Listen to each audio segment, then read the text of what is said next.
মালদ্বীপের পরিস্থিতি আরো একবার টালমাটাল, শুধু বলবো না, মালদ্বীপের পরিস্থিতি আরো বেশি করে টালমাটাল। মালদ্বীপের নৌকা ভরাডুবির পথে। মালদ্বীপে ভারতের সঙ্গে সংঘাতের পরিস্থিতি বা আবহ তৈরি করার পরে সেই সংঘাতে মালদ্বীপের গোটা ব্যবস্থা, গোটা প্রশাসন, গোটা পার্লামেন্ট এমনকি কিভাবে চুরমার হওয়ার পরিস্থিতিতে কীরকম টালমাটাল হয়ে গিয়েছে সেই দেশ, সেদিকেই আজকে নজর রাখবো। বাংলার প্রাইম টাইমে বিশদে আপনাদের দেখাবো আমি আর বিশাখা।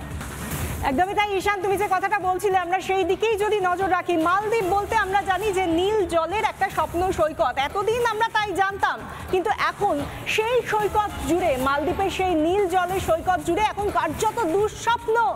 ঘরে বাইরে এখন টালমাটাল পরিস্থিতি। রাজনীতি থেকে পর্যটনের গ্রাফ তো মালদ্বীপে ইতিমধ্যেই নিম্নমুখী, আর তার মধ্যে এই মুহূর্তে দাঁড়িয়ে যিনি প্রেসিডেন্ট মালদ্বীপের, সেই মোহাম্মদ মুইজ্জুর, তার যা অবস্থা, তার আসন টলমলো।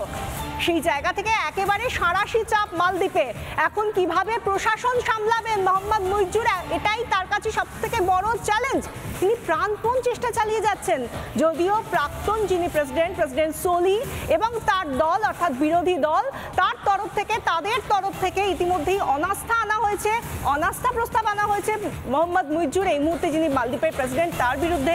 আর সেই জায়গা থেকে আমরা যেটা জানি, এতদিন পর্যন্ত যেভাবে ড্রিম ডেস্টিনেশনের তালিকায় থেকেছে মালদ্বীপ, সেই জায়গা তারা ইতিমধ্যেই খুইয়েছে, রসাতলে গিয়েছে সেই জায়গা। এখন নিজের জায়গাটা, নিজের অবস্থানটা কি ধরে রাখতে পারবে, নিজের প্রশাসনটা কি ধরে রাখতে পারবেন প্রেসিডেন্ট মুইজ্জুর, সেই জন্য প্রাণপণ চেষ্টা চালিয়ে যাচ্ছেন। কিন্তু তা হলেও প্রশ্নটা থেকে যাচ্ছে যে তার এই যে এত মরিয়া চেষ্টা, তাতে কি আদতে থিতু হবে সে দেশের এই মুহূর্তের অবস্থা? আদতে সেই দেশকে কি বাঁচানো যাবে, নাকি সেই নীল জল, মালদ্বীপের সেই সৈকত, সেই নীল জলই গ্রাস করবে মুইজ্জুর প্রশাসনকে? এটা এই মুহূর্তে দাঁড়িয়ে বড় প্রশ্ন ঈশান। একেবারেই তাই। মুইজ্জুর প্রশাসনের নৌকা কিভাবে টালমাটাল ভাবে দুলছে, কিভাবে ডুবে যাওয়ার সম্মুখীন, ডুবন্ত নৌকা যে পরিস্থিতির সম্মুখীন হয়, মুইজ্জুর প্রশাসন এখন যে সেই পরিস্থিতির সম্মুখীন, সেটাও আমরা প্রতীকী ভঙ্গিতে দেখালাম আপনাদের। কিন্তু কেন বলছি এই কথা? মোহাম্মদ মুইজ্জুর প্রশাসন এই পরিস্থিতির মধ্যে পৌঁছে গিয়েছে বলে আমরা কেন বলছি, সেটা কয়েকটা ছবি দেখলে বুঝতে পারবেন। মালদ্বীপের বর্তমান প্রেসিডেন্ট মোহাম্মদ মুইজ্জুর এবং তার সরকার এই মুহূর্তে কোন পরিস্থিতির মধ্যে দিয়ে যাচ্ছে। এই মুহূর্তে মানে কোন মুহূর্তে? সেই মুহূর্তে যে মুহূর্তটা তৈরি হয়েছে বা যে বাতাবরণটা মালদ্বীপে তৈরি হয়েছে, মালদ্বীপ ভারতের সঙ্গে সংঘাতের একটা পরিস্থিতি তৈরি করার পরে, বলা ভালো মালদ্বীপের বর্তমান মন্ত্রিসভা বা বর্তমান সরকার যেদিন থেকে ভারতের সঙ্গে সংঘাতের পরিস্থিতি তৈরি করেছে, ভারতের প্রধানমন্ত্রীকে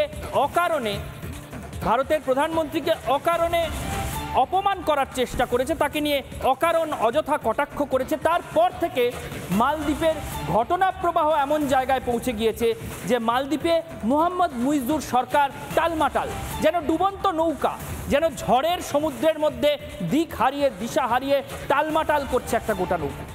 একটি ছবি দেখিয়ে নিই কয়েকটা, তাহলেই বুঝতে পারবেন। এই ছবিটা দেখুন, এটা মজলিসের ছবি। মজলিস মানে কি? মালদ্বীপের যে পার্লামেন্ট আছে, সেই পার্লামেন্টের নাম হচ্ছে মজলিস। সেই মজলিসের ছবি এটা। আমাদের পার্লামেন্টের নাম যেমন সংসদ, লোকসভা এবং রাজ্যসভা দুটি কক্ষ রয়েছে, মালদ্বীপের সেই রকম পার্লামেন্টের নাম মজলিস।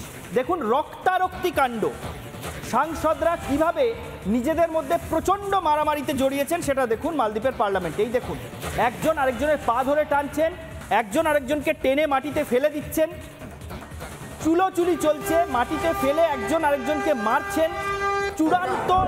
চূড়ান্ত নৈরাজ্যের ছবি। কেউ আবার বাঁশি বাজাচ্ছেন তার মধ্যে, মানে নৈরাজ্য তৈরি করার যত রকম কৌশল নেওয়া যায় সব কিছু ঘটছে মালদ্বীপের পার্লামেন্টের মধ্যে। একজনের মাথাও ফেটে গেল। রক্তারক্তি কাণ্ড, পার্লামেন্টের অভ্যন্তরে রক্ত ঝরল, মজলিসের অভ্যন্তরে। এই সেই ছবি। মালদ্বীপের পার্লামেন্টে এখন এই পরিস্থিতি। মাটিতে একজন সাংসদকে ফেলে চেপে ধরে প্রায় মেরে ফেলার চেষ্টা করছেন আরেকজন সাংসদ। এইটা মালদ্বীপের এখনকার ছবি। কাদের মধ্যে এই গন্ডগোলটা হচ্ছে? মালদ্বীপে বর্তমানে যে ক্ষমতাসীন দল পিপলস কংগ্রেস, সেই ন্যাশনাল পিপলস কংগ্রেসের যিনি নেতা মোহাম্মদ মুইজু তার দল এবং মালদিভিয়ান ডেমোক্রেটিক পার্টি যেটা প্রাক্তন প্রেসিডেন্ট ইব্রাহিম মোহাম্মদ সোলি তার দল, এই দুই দলের সাংসদদের মধ্যে মালদ্বীপের পার্লামেন্টে এই প্রচণ্ড সংঘাত মারামারি চলছে। কি নিয়ে সংঘাত, কি নিয়ে মারামারি? মালদ্বীপে মোহাম্মদ মুইজু তার সরকারের নতুন চারজন মন্ত্রীকে নিয়োগ করতে চেয়েছেন। ছবিটা ভালো করে দেখুন, মাটিতে ফেলে মারা হচ্ছে এবং তারপরে উঠে একজন সাংসদ নিজের কপাল বা মাথা মুছে হাতটাকে দেখাচ্ছেন রক্তাক্ত অবস্থায়। সাংসদদের রক্তাক্ত করছেন পার্লামেন্টের মধ্যে, মালদ্বীপের মজলিসের মধ্যে। তো এখন যিনি প্রেসিডেন্ট আছেন, যে কথা বলছিলাম, সেই মোহাম্মদ মুইজু নতুন 4 জন মন্ত্রী নিয়োগ করতে চাইছিলেন, কিন্তু পার্লামেন্টে এখন যে পরিস্থিতি রয়েছে তাতে মোহাম্মদ মুইজুর কাছে সংখ্যাগরিষ্ঠতা আদৌ রয়েছে কিনা কেউ জানে না। জোর করে সংখ্যাগরিষ্ঠতার পরিস্থিতি তৈরি করতে ইব্রাহিম মোহাম্মদ সোলির দল মালদিভিয়ান ডেমোক্রেটিক পার্টির সাংসদদের বাধা দেওয়া হচ্ছিল যে পার্লামেন্টে ঢুকতেই দেওয়া হবে না, মানে বিরোধী পক্ষকে পার্লামেন্টে ঢুকতে না দিয়ে গায়ের জোরে আটকে দিয়ে পার্লামেন্টের মধ্যে নিজেদের এজেন্ডা পাশ করিয়ে নেবেন, মন্ত্রীদের নিযুক্তিকে বৈধতা দিয়ে দেবেন। এবং সেইটা নিয়ে এই প্রচণ্ড সংগ্রাম। গোটা দেশের ব্যবস্থাটা কীরকম টালমাটাল হয়ে গেল শুধুমাত্র ভারতের সঙ্গে অকারণ সংঘাতে পরিস্থিতি তৈরি করতে গিয়ে, সেইটা এই ছবির মাধ্যমে আশা করি বুঝতে পারি।